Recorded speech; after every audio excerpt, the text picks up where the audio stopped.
Hello friends, welcome to the Raees poultry farming. दोस्तों, मैं हूं रईस और आप देख रहे हैं आपका अपना YouTube channel rice poultry farming. तो दोस्तों, आज हम सबसे ख़तरनाक रोग सीआरडी के बारे में पूरी डिटेल में बात करने वाले हैं। सीआरडी क्या है, पोल्ट्री फार्म में सीआरडी कैसे आता है, सीआरडी की पहचान कैसे करें, ज़्यादातर फार्मर क्या क्या गलती करते हैं, सीआरडी का बचाव क्या है और इसके इलाज के बारे में हम पूरी जानकारी देने वाले हैं। तो दोस्तों, चलिए वीडियो स्टार्ट करते हैं। वीडियो स्टार्ट करने से पहले एक छोटी सी रिक्वेस्ट है, अगर आपने अभी तक चैनल सब्सक्राइब नहीं किया है तो प्लीज़ सब्सक्राइब कर लीजिए और बगल में दिया हुआ बेल आइकन को भी प्रेस कर दीजिए ताकि मैं जब भी कोई नया वीडियो डालूँ तो उसकी नोटिफिकेशन सबसे पहले आपको मिलती रहे। दोस्तों, सबसे पहले हम जान लेते हैं सीआरडी क्या है। सीआरडी मुर्गियों में सांस की बीमारी है। मुर्गियों में सीआरडी का मुख्य कारण माइक्रोप्लाज्मा गैलीसेप्टिकम नामक एक बैक्टीरिया है। सीआरडी का पूरा नाम क्रोनिक रिस्पिरेटरी डिसीज़ है। सीआरडी इंडिया में सबसे पहले देसी मुर्गी में सन 1908 में पाया गया था। सीआरडी एक ऐसी बीमारी है जिससे केवल मुर्गियां ही नहीं बल्कि कबूतर, बत्तख, तीतर, बटेर, कौवा आदि पक्षियां भी प्रभावित होती हैं। तो दोस्तों, अब हम जान लेते हैं सीआरडी का पहचान क्या है। आखिर हम पहचानेंगे कैसे कि बर्ड को सीआरडी हो गया है। सीआरडी के शुरुआती में मुर्गियां छिक छिक, खुच खुच, खच खच की आवाज़ करती हैं, जिसे हम आम भाषा में सर्दी कहते हैं कि उनको सर्दी हो गया है। ये लक्षण बहुत ही ध्यान से सुनने पर पता चलता है। जब मुर्गियों को सीआरडी होना शुरू होता है तो फीड खाना और पानी पीना एकदम कम कर देते हैं, मुंह ऊपर करके सांस लेती हैं, उनको सांस लेने में भी बहुत प्रॉब्लम होता है। सीआरडी के शुरुआत में मुर्गियों के गले में पतला कफ जम जाता है। अगर समय से ठीक नहीं हुआ तो खांसी में बदल जाता है। सेम ह्यूमन बॉडी के जैसा सर्दी और खांसी मुर्गियों को भी होता है। पहले सर्दी होता है तो छींक आता है। अगर एक हफ्ते के अंदर ठीक नहीं हुआ तो सर्दी खांसी में कन्वर्ट हो जाता है और फेफड़े में कफ जम जाता है। ह्यूमन बॉडी में खांसी का समय से ट्रीटमेंट ना होने पर 3 सप्ताह के बाद टीबी हो सकता है। ठीक इसी तरह मुर्गियों में भी होता है। पहले सर्दी होता है। अगर सर्दी ठीक नहीं हुआ तो जब चिक्स का एज 21 दिन होने के बाद सर्दी सीआरडी में कन्वर्ट हो जाता है। तो सीआरडी होने के बाद मुर्गियां खच खच, घर घर करने लगती हैं। उनके गले और फेफड़े में कफ जम जाता है। मुर्गियां कमज़ोर हो जाती हैं और उनका पैर सूखने लगता है। उनकी इम्यूनिटी एकदम घट जाती है और मोर्टालिटी का चांस बढ़ जाता है। अगर इसका पोस्टमार्टम करते हैं तो उनके लीवर और हार्ट पर हल्का सफ़ेद परत जम जाता है।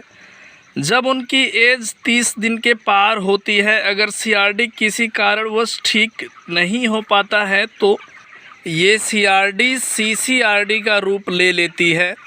सीसीआरडी का पूरा नाम कॉम्प्लिकेटेड क्रोनिक रिस्पिरेटरी डिसीज़ है। सीसीआरडी होने के बाद बर्ड की इम्यूनिटी ना के बराबर हो जाती है। इस कंडीशन में बर्ड का सर सूज कर बड़ा हो जाता है, उनका आँख बंद हो जाता है और उनके आँख में इन्फेक्शन होने लगता है। उनका पैर काम करना बंद कर देता है। कोई बर्ड एक पैर से लंगड़ा कर चलता है तो कोई बर्ड का दोनों पैर काम करना बंद कर देता है। उनके बॉडी में एनर्जी ख़त्म हो जाती है। इस कंडीशन में बर्ड की मोर्टालिटी बहुत हाई हो जाती है। तो दोस्तों, अब हम जान लेते हैं कि हम क्या मिस्टेक करते हैं तो हमारे फार्म में सीआरडी अटैक करता है।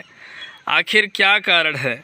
फार्म में सीआरडी आने का पहला कारण मैनेजमेंट खराब रहना, फार्म का पर्दा सही समय पर अप डाउन ना करना, फार्म में अमोनिया गैस बनना, पुअर वेंटिलेशन रहने से भी फार्म में सीआरडी का खतरा बढ़ जाता है।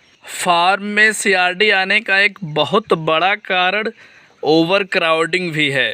फार्म की साफ़ सफाई अच्छी तरह से ना होना, डिसइंफेक्टेड का अच्छी तरह से छिड़काव ना होना, लीटर अधिक सूखा या अधिक गीला रहने से भी सीआरडी का खतरा बढ़ जाता है। फार्म में हल्का हल्का छिक छिक आने पर एक्शन ना लेना या नज़रअंदाज कर देना।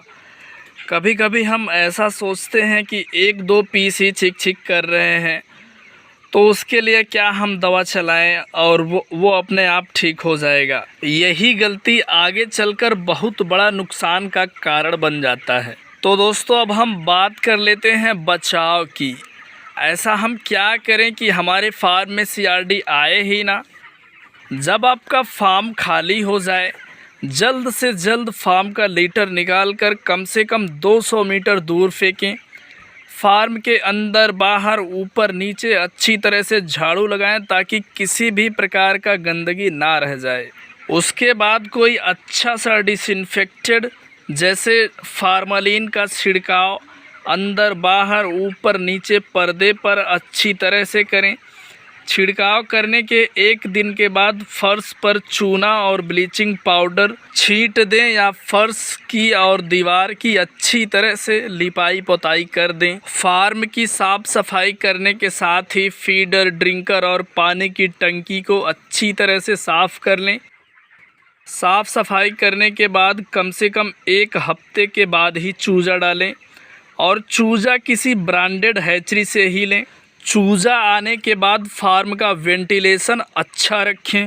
चूजा आने के दूसरे दिन से ही टाइलोसिन टार्ट्रेट के साथ कोई और एक एंटीबायोटिक मिला करके 6 घंटे के पानी में 3 दिन का कोर्स करा दें और 11वें और 21वें दिन इस डबल एंटीबायोटिक का एक डोज ज़रूर दे दें। और दोस्तों वैक्सीन देना ना भूलें। इतना मैनेजमेंट करने के बाद आपके फार्म में सीआरडी कभी नहीं आएगा। तो दोस्तों अब हम बात करते हैं सीआरडी के ट्रीटमेंट की। अगर फार्म में सीआरडी आ ही गया है तो इसका ट्रीटमेंट कैसे करें। ट्रैक्स, फार्मासिन ये दोनों एक ही फार्मूले का मेडिसिन है। ट्रैक्स में टाइलोसिन 50% होता है और फार्मासिन में टाइलोसिन 100% होता है। सीआरडी को ख़त्म करने में ये दोनों दवा बहुत ही कारगर सिद्ध होता है। जब भी इसमें से कोई एक दवा चलाएं तो उसके साथ कोई और एक एंटीबायोटिक ले लें, जैसे एमोक्सिलिन, डॉक्सीसाइक्लिन, इंड्रोफ्लेक्सासिन का यूज कर सकते हैं। दोस्तों आज के लिए बस इतना ही। दोस्तों अगर आपका कोई क्वेश्चन है तो हमें पूछ सकते हैं। दोस्तों अगर ये वीडियो आपको अच्छी लगे तो प्लीज़ लाइक कर दें और दोस्तों चैनल को ज़रूर सब्सक्राइब करें। So thank you friends, thank for watching and take care.